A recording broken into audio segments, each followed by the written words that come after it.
নামাজ পড়বো নাকি? আমার ভাইরা, না, শুধু নামাজের নাম তো ইবাদত নয়।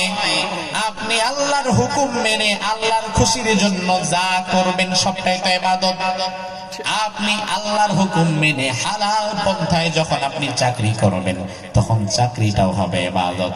আল্লাহর হুকুম মেনে হালাল ভাবে যখন আপনি ব্যবসা করবেন ব্যবসাটাও হবে ইবাদত।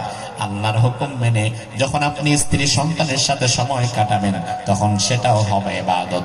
আল্লাহর হুকুম মেনে যখন ঘুমের সময় বিসমিল্লাহি আল্লাহুম্মা বিসমিকা মুতু আহিয়া বলে আপনি ঘুমায় যাবেন, আবার ঘুম থেকে ফজরের সময় উঠে যাবেন, আল্লাহ বলে বান্দা মধ্যখানে যে ৬-৭ ঘন্টা তুমি ঘুমায় কাটালা এই ৬-৭ ঘন্টাও ইবাদত হিসাবে তোমার আমল নামার মধ্যে আমি আল্লাহ তুলে দিলাম। সুবহানাল্লাহ। ৬-৭ ঘন্টা আপনি ঘুমাইছেন, নামাজ পড়েন নাই, এই ৬-৭ ঘন্টা ঘুমিয়ে কাটিয়েছেন, কিন্তু আল্লাহর পথে যদি আপনি থাকেন আল্লাহ তাআলা ওই ৬-৭ ঘন্টাও ইবাদত হিসাবে আমল নামার মধ্যে উঠিয়ে দিয়েছে। সুবহানাল্লাহ।